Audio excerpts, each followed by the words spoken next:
का भारी बेल डाल के और नीचे तक उन तीनों का एक कनेक्शन कर देते थे, बेड़ी का भी और नीचे हथकड़ियों का भी, और गल में वो और एक भारी वजनी वस्तु डालते थे लोहे की।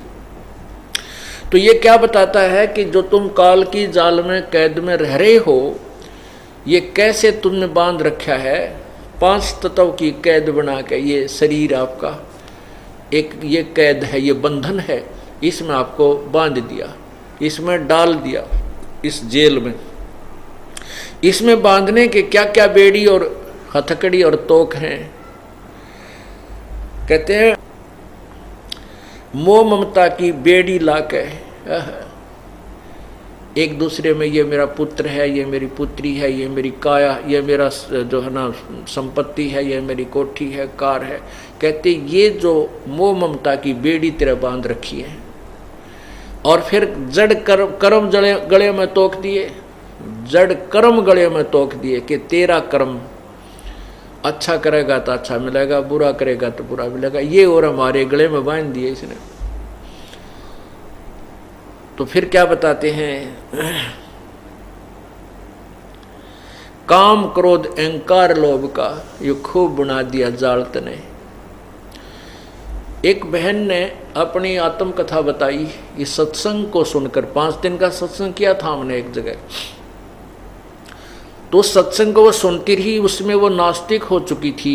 एक सहेली ज़्यादा प्रार्थना करके उसको हमारे सत्संग में लाने लगी, फिर उसको रुचि सी बढ़ने लगी, क्योंकि ये ज्ञान वर्तमान में सुने ज्ञान से भिन्न था।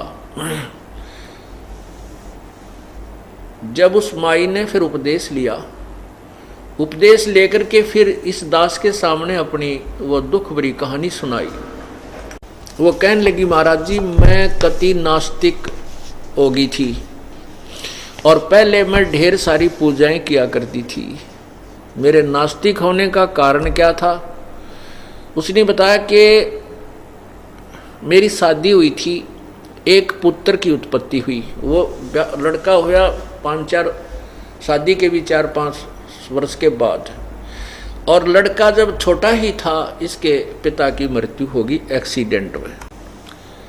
फिर मैंने अपने पुत्र के लिए कि मेरा पुत्र, इसको पालूंगी पोसूंगी पढ़ाऊंगी लिखाऊंगी, पैरों पर खड़ा कर दूंगी, इसकी शादी करूंगी, फिर बालक हो जाएंगे, बच्चा हो जाएगा इसके, तो अपना वंश चलाऊंगी। इस दृष्टिकोण से मैंने अपने पुत्र की परवरिश की, और बच्चा जो भी आवश्यक वस्तु जो मैं मेहनत मजदूरी करके जो 2 पैसे कमाया करती थी, और जो भी वो मुंह से निकाल देता था मैं तुरंत पूरा करती थी। कहीं ये बच्चा ये ना सोच बैठे कि मेरा पिता नहीं है, मेरा पिता होता तो आज मुझे ये वस्तु ला कर देता। तो मैं उसकी हर इस इच्छा की पूर्ति भी किया करती थी कि मेरा बेटा ये महसूस ना करे कि मैं बिना पिता का पुत्र हूँ। जब वो लड़का +2 में पढ़ रहा था, उसने बच्चों की देखा देखी मोटरसाइकिल लेने की जिद लगा दी। मैं बहुत डरा करती थी कि इसका पिता भी ऐसे ही मृत्यु को प्राप्त हुआ था एक्सीडेंट में, और कहीं ये मेरा बेटा मोटरसाइकिल पे मार ना खा जाए। लेकिन बच्चे ने जिद बहुत कर दी। अब उसका दुख नहीं देखा गया, तो मैंने जैसे तैसे उधार सुधार करके वो मोटरसाइकिल उस बच्चे को परचेज करवा दी। अब वो बच्चा अपने एक साथी को लेकर के प्रतिदिन कॉलेज जाने लगा। प्रतिदिन की तरह एक दिन भी वो बच्चा अब रोटी खा के बच्चे को खाना खिलाया, मैंने खाना बना रही थी, और वो अपना मोटरसाइकिल उठा के चला गया प्रतिदिन की तरह। अपने साथी को लिया जो साथ ही मकान था थोड़ी दूरी पर, तो चले गए। मैंने वो 2-4 रोटियां और बनाई। रोटी बना करके मैं सोचीला रोटी खा लेती हूँ। मैंने ऐसे ग्रास मुंह की तरफ किया था, इतने में वो लड़का उसका साथी, उसके भी चोट लगी हुई, कपड़े फटे हुए, थोड़ा बहुत रक्त उससे भी निकल रहा था। वो भाग गया आया, कहने लगा आंटी मेरे अब भाई की मृत्यु होगी ना, वो एक्सीडेंट हो गया भाई का। अब उसने नो कहा और मेरे हाथ से वो रोटी छूट गई मुंह में, जो आज दिन खाने के लिए गिलास उठाया था। अब मैं सिर पे कपड़ा नहीं, पैरों में जूते नहीं, उस बच्चे के पीछे पीछे बहुत बुरी तरह दौड़ ली। उसने स्थान बता दिया था कि वहाँ एक्सीडेंट हो गया।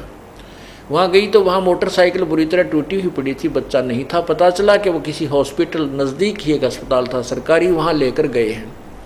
वहाँ जाकर पता चला कि वो जाते ही पता लग गया कि उसकी मृत्यु हो चुकी है। कहते मैंने उस हॉस्पिटल की दीवार का टक्कर मारी, मेरा सिर फट गया, बेहोश हो गई, 7 टाँके आए मेरे सिर में। उसके बाद रो रो का बुरा हाल हो गया। और जितनी भी पूजाएं मैं किया करती थी, ठाक है मैंने कुर्डिया पर फेंक दियो, देवताओं की मूर्ति मारती और वो पितरों की जितने भी पूजाएं मैं करती थी, क्योंकि मैं ढेर सारी पूजाएं करती थी। मैंने कोई स्थान नहीं छोड़ा, जिसने भी जो बता दिया कि वहाँ भी जाइए वहाँ भी जाइए, सारे सब पूजाएं मैं करती थी, देवी देवताओं की, ब्रह्मा विष्णु जी की, शिव जी की, हनुमान जी की, संतोषी माता की, शेरावाली माता की, बाबा श्याम जी की, यानी जो भी हरिदास जी की, गरीबदास जी की, यानी जहाँ भी जिसने मुझे नियर बाई बताया मैं उड़े जाया करती कि हे भगवान मेरे बच्चे की लंबी आयु देना। अपन महात्मा कहते हैं आए है कि जो खावे ताको, जो बख्शक ताको विश्वासा, और जो रक्षक उसते ये फिरे उदासा। जो इनको खाता है, जो भक्षक है, उसको तो ये भगवान मान रहे हैं काल को तो, और जो रक्षक है कबीर परमात्मा, उससे उदास फिरते हैं, कहते हैं ना तू भगवान नहीं है।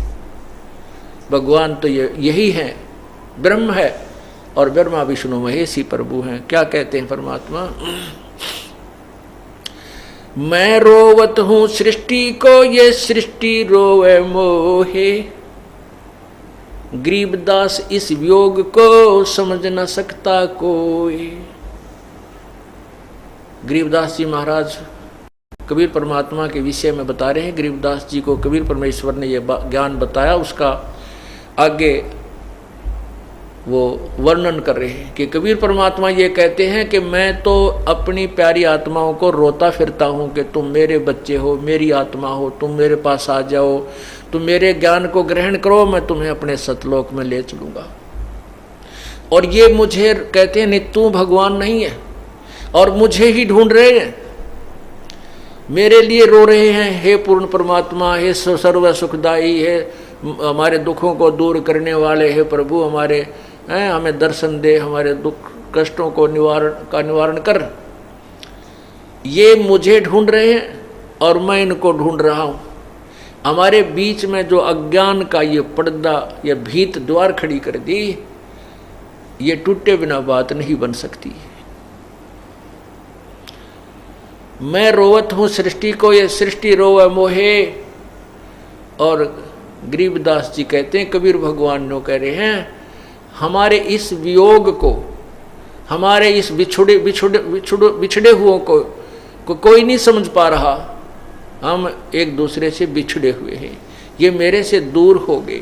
अब इनका मुंह काल ने मेरे से विपरीत कर दिया, उल्टा ज्ञान इनके हृदय में ठोक ठोक कर भर दिया, ये भगवान को नहीं समझ पा रहे।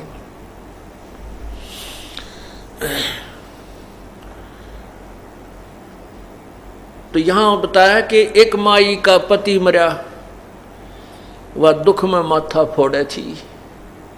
फिर उस माता ने, उस बहन ने उपदेश लिया। मैंने कहा बेटी ये तो काल का भयंकर जाल है, ना जाने कितनी बार ये पुत्र जान लिए, ना बेरा कितनी बार हमने ये चक्कर लगा लिए। और एक बात और विशेष समझ लेना कि परमात्मा की तेरे ऊपर एक विशेष कृपा हुई है। देखो पुत्र चलो जीवित भी रह जाता तो तय इस काल के जाल से नहीं निकल सकती थी। वो तो जो होना था हो लिया, काल का जो विधान था उसने अपना पूरा कर दिया। अब ये सर्वस्व समाप्त करके भी और तुझे ये मार्ग मिल गया तो समझ लेना तेरा कुछ भी नहीं बिगड़ा है। तेरे ऊपर एक विशेष उपकार है परमात्मा का।